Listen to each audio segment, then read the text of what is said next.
come out and face me, Risley! Aren't we at an administrative office space? Why don't you at least try to follow even a couple rules from the fortress's indoor management regulations? What did you do to my sister? I ran into the young miss at the infirmary. I'd heard that she was suffering from quite the migraine, so I decided to invite her over for a cup of tea. I do have some teas in my collection that can work wonders against such an illness. Stop joking around! Where did you take my siblings? I have also heard that your performances are quite the spectacle. Miss Lynette would sometimes enter a box filled with water, only to emerge the next second from another place altogether. Maybe she'll appear behind you right now if you were to turn your head. Is he trying to trick me into turning my head?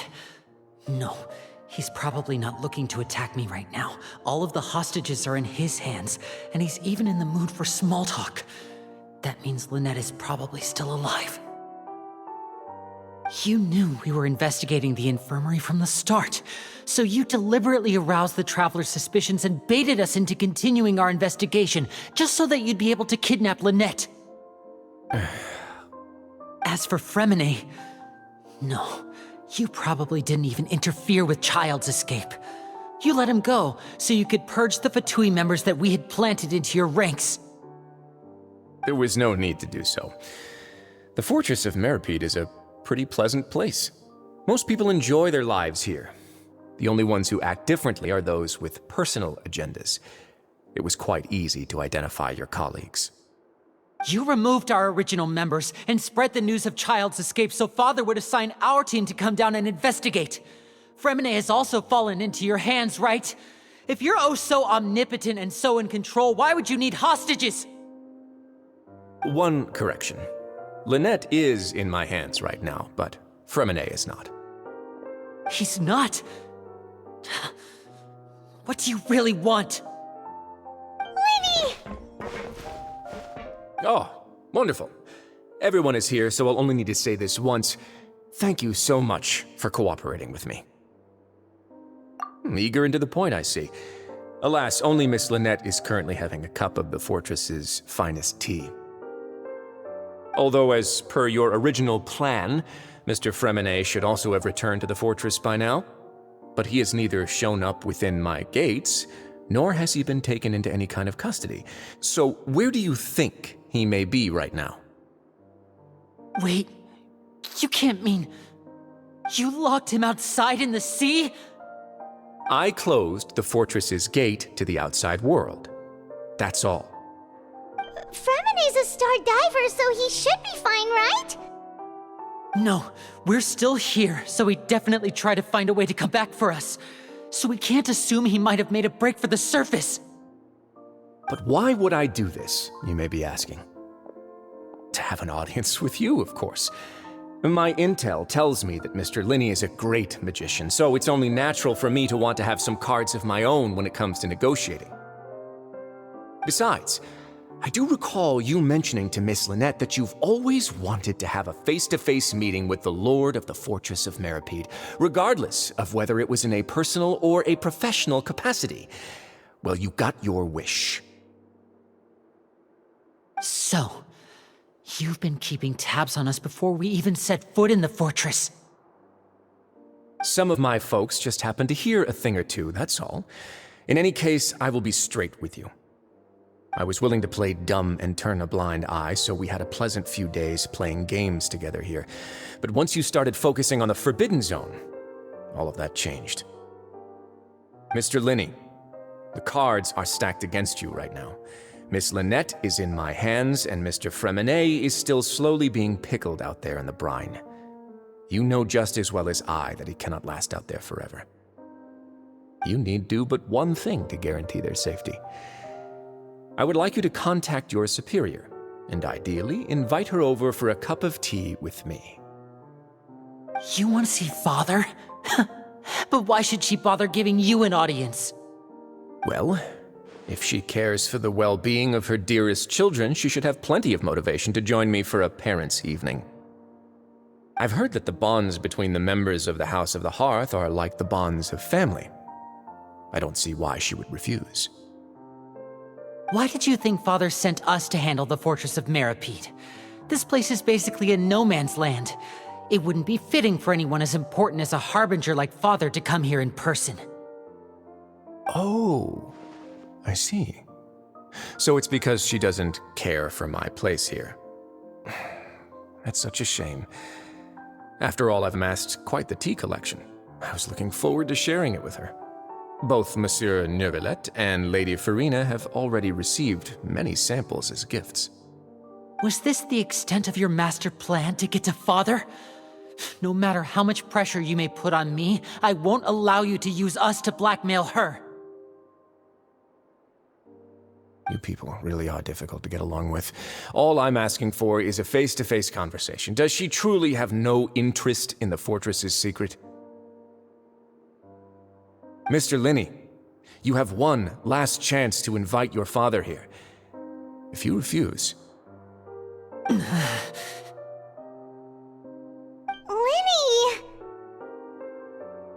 Instead of asking why I'm doing this, why don't you try to see things from my perspective for a second? From the very beginning, the Fatui has been actively infiltrating my fortress.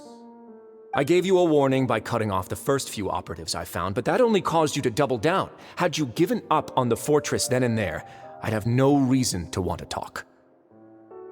Mr. Freminet left the fortress on his own, and Miss Lynette tried to pry out my secrets right in front of me. No matter how you look at it, the responsibility for this falls on you. I shouldn't ask Father to do anything because of us. 6, 5... Wait, 2, 1. Time's up. It really is a shame, Mr. Linney. Risley! Negotiations have broken down. Please leave, ladies and gentlemen. It's time for my afternoon tea. Yeah, listen to the Traveler. If you can't talk to Linny, can you at least talk to us? You do realize that I'm only letting you go because of Neuvillette, yes? You're here helping him out, and I've already done my best to stay out of your way. But that doesn't mean you can just do whatever you want. The fortress may be small and remote, but it still has its own set of laws.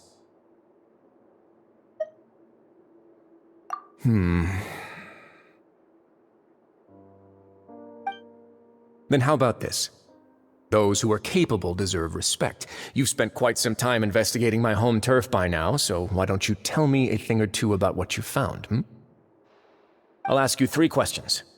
Answer all of them correctly, and I'll agree to your request. Question 1. Regarding the hidden rules of the production zone, what is the truth behind the one about not being allowed to work for 3 days in a row?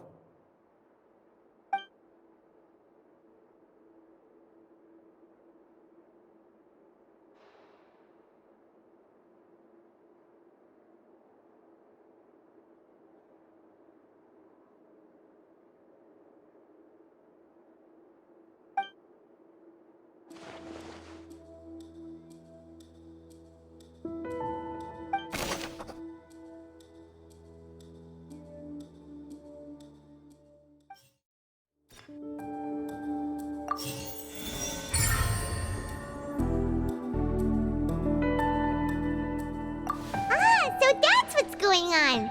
Paimon understands it now. Who would have guessed? The hidden rule of the production zone.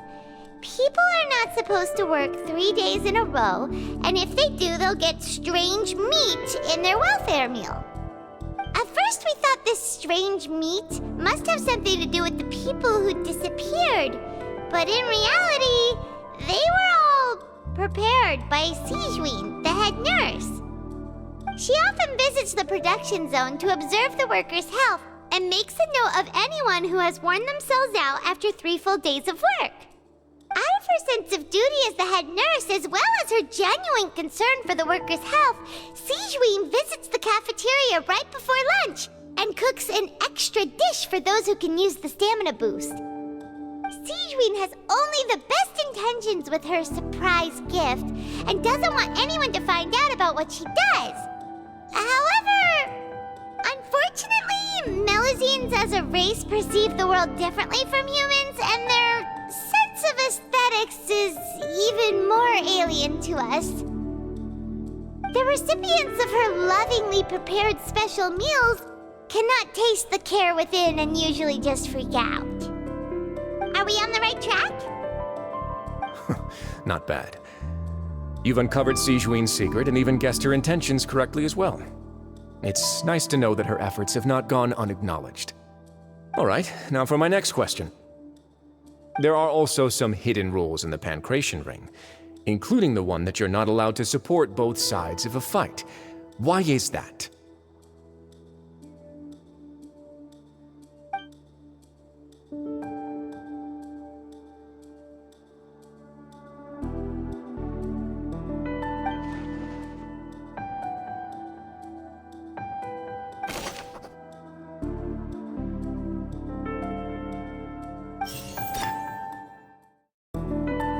The Fanta promoter has been struggling.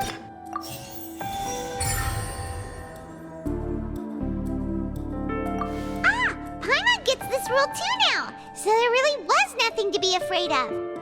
That hidden rule of the Pancration Ring is about how, people are not supposed to bet on both boxers at the same time. And if they do, they'll receive a package containing a strange, blood-colored liquid. People get scared when they see it because they've subconsciously begun to associate it with the missing boxer.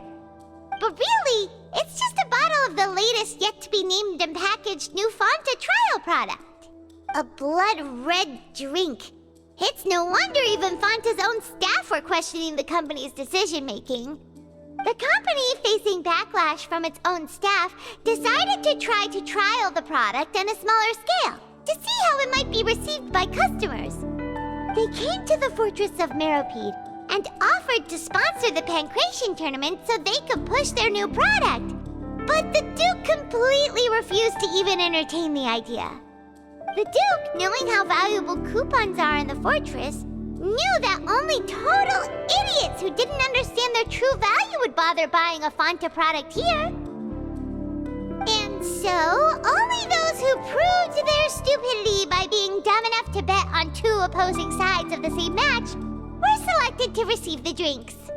I acknowledge the effort you've put into bringing the truth of this mystery to light.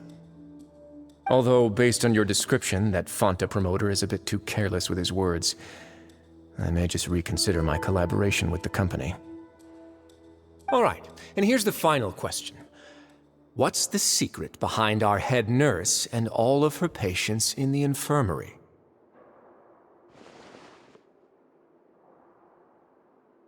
Stop your cruel and pointless games, Risley! You know that we haven't finished our investigation, so there's no way we can answer the last question. The thought of sparing Lynette and Fremine never even crossed your mind! You'll pay for this! Ah! Lenny, are you alright? Oh, close one. I owe you, Siegeween. That was a fantastic shot. There was nothing, Your Grace. Siegeween? Though this gun may look like a toy, it's actually fully functional, as I just demonstrated. Siegeween... You... Not at all. I am merely a resident of the fortress, and thus protecting it is my duty. When Monsieur Nervillette asked me to come here, he told me that my job would be to take care of the well-being of everyone here. I am merely discharging my duties. But if you mean what you just said, then isn't Linny someone you should be looking after as well? Isn't he a resident here just like the rest of us?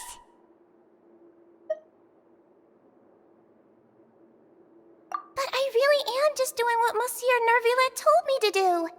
Everything I did, I've done to protect them. Had I not, they would be in far more dire straits right now. His Grace knows it too, right? Your Grace? Mind proving my innocence to them? My dear Sigewinne, whatever shall I do with you? Would it have killed you to just wait another minute or two? Well, it's nearly time after all. The way you do things can be truly frustrating sometimes, Your Grace. I figured I should try to talk some sense into you. What are you talking about? What time? Take me if you want. But let them go. How touching. Can you just give me one more minute? Don't be like that, Your Grace. All right, everyone, calm down. 2 more visitors will be arriving any time now. I'll go get a cup of tea. Miss Sigewinne, I leave Miss Lynette in your care. You... What are you doing? I believe I hear footsteps.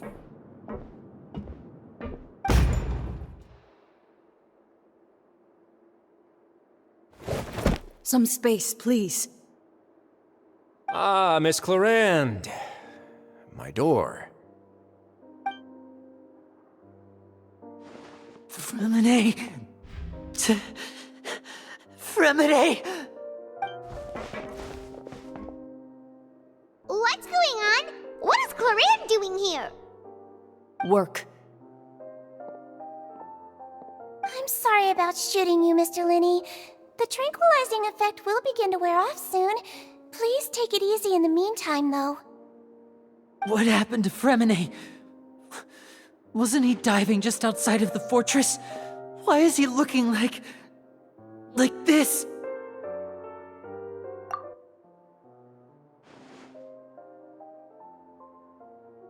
A flushed face, an accelerated pulse. He must have consumed primordial seawater. What did you say? Please, make some space. I'll need to give Mr. Fremine a more thorough checkup. Your Grace, I'll leave the rest to you. I'll talk to Clarande while you get Fremine to where he needs to be. Everything else can wait.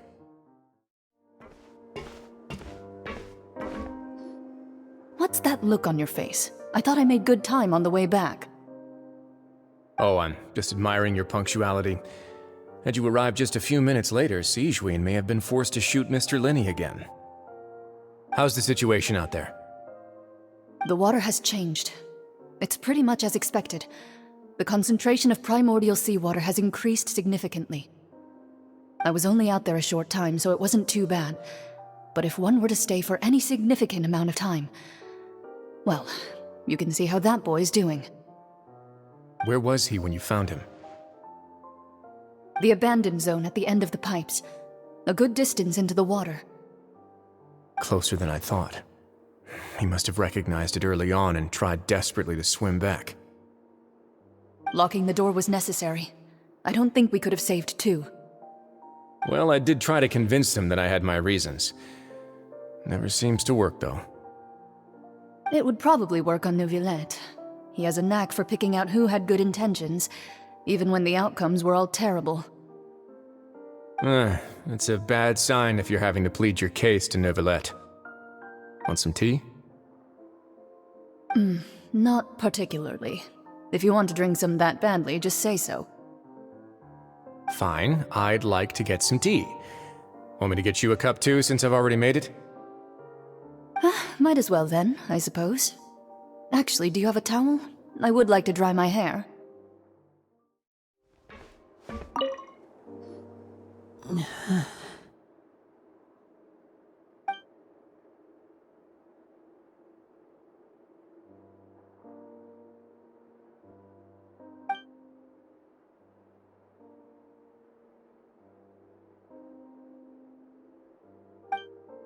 How is he? These symptoms are probably caused by an acute ingestion of a large amount of primordial seawater. Still, his condition is not critical. Of course, it would be best if he stayed for further observation. Let's leave him here for now, and move him to the infirmary once he's recovered a bit more. Sorry. I am aware that the infirmary may not be your favorite place in the world at the moment. We do only have a single clinic in the fortress, however. Why would he ingest a large amount of primordial seawater after leaving the fortress? How could that possibly happen? Please, look after Mr. Fremine for the moment. I'll go fetch some medicine and a respirator. Oh, I'll bring Miss Lynette back with me. Where is she? How is she right now? Oh, she just took a nap in an empty room after I tranquilized her. If my calculations are correct, she should also be waking up right around now. You might not believe me, but His Grace and I actually made some snacks and tea for her.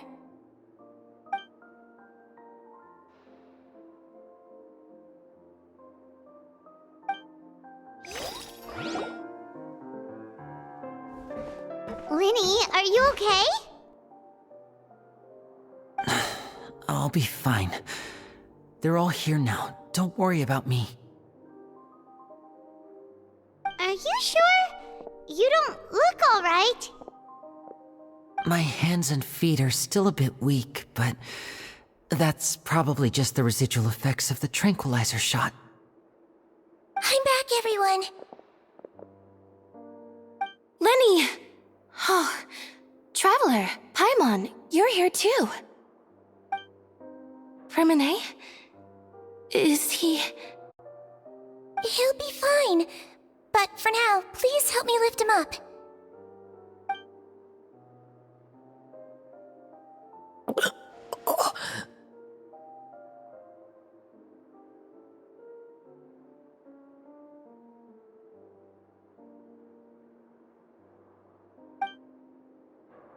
His breathing's beginning to slow down.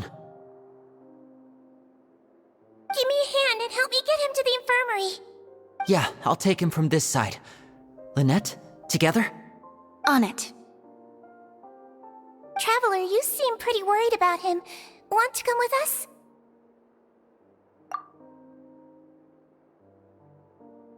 The Duke and Clarande are gone. They probably went to get some tea. The Duke will explain the truth in just a bit.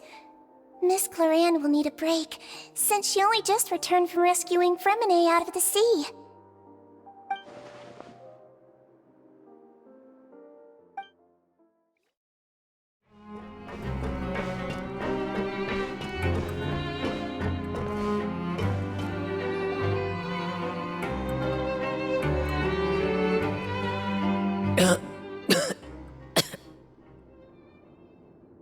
He's awake. Fremine, how do you feel? Lenny... Lynette... We're all here. Where... am I? The infirmary, at the Fortress of Meripede, Mr. Fremine, and you are no longer in any danger. How do you feel? Don't push yourself if you're not feeling up to it. Traveler... Paimon... It's been so long. The sea! There's something wrong with the seawater. Shh, it's okay. We can talk about it after you've recovered. No, listen to me. This is really serious. There's primordial seawater mixed into the regular seawater. I don't know why it's there, but no one should touch it. Pipes. Right, the pipes. It's all coming back to me now.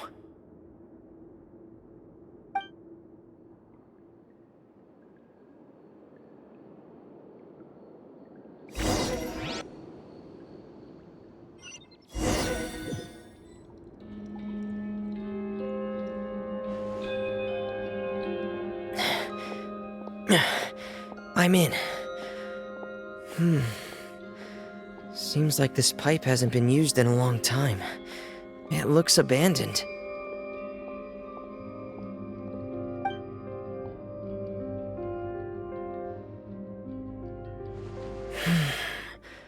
Where could Master Child be?